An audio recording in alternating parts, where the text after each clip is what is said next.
Globalis adalah perbanyak tes. Ini sumber duit bagi banyak oknum di tengah kesengsaraan rakyat. Makanya Bill Gates dan George Soros sudah beli produsen alat tes COVID. Oleh karena itu, saya memerintahkan agar testing, tracing bisa ditingkatkan lebih tinggi. Ini pasti masukan dari para pembantunya. Kalau presiden sudah ngomong begini, hasilnya sudah pasti. Jumlah kasus COVID jadi tinggi terus. Anggaran biaya COVID disetting tinggi. Pemborosan negara dengan iming-iming fasilitas utang yang tak akan mampu dibayar.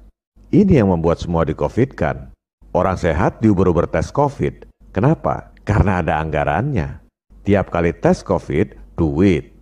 Positif COVID, masuk rumah sakit, duit. Pasien mati, penguburan COVID, duit lagi. Tiap hari penduduk diteror dengan propaganda ketakutan lewat statistik dan media-media yang disetting dari jumlah tes. Propaganda yang dilakukan adalah propaganda ketakutan. Itu berlangsung di seluruh dunia.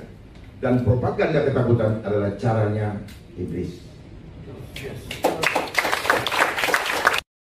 Hasilnya, pandemi tak akan pernah selesai sampai mereka perintahkan untuk selesai. Mau prokes kayak apapun, pasang masker 10 rangkep, pandemi terus ada.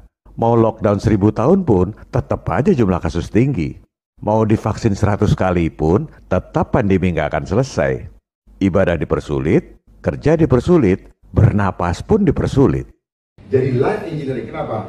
Kehidupan kita pribadi ini yang akan di-engineer. Kenapa? Kita bukan barang, tetapi mereka mau bikin kita seperti barang.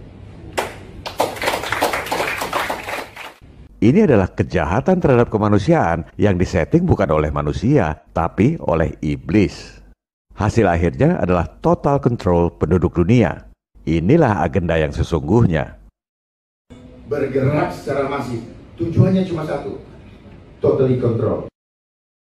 Cara penanganan pandemi yang kedua, yaitu cara penemu PCR, justru sebaliknya. Hentikan tes, karena memang indikator tesnya yang nggak benar. Jadi bukan soal alat tesnya, tapi prosedurnya, protokolnya, indikatornya yang menyesatkan. Mari kita sama-sama buktikan, indikator tes COVID itu bisa diandalkan atau justru menyesatkan. Silakan tanya pada semua yang menamakan diri pakar kesehatan. Tunjukkan fakta dokumen penelitian ilmiah yang jadi dasar pembuatan indikator tes COVID. Apakah itu PCR test, antigen test, rapid test, dan lain-lain. Penelitian tanggal berapa, di mana, dan yang paling penting adalah halaman berapa pembuktian sebab akibatnya. Nggak usah dengerin teori opini selama berjam-jam.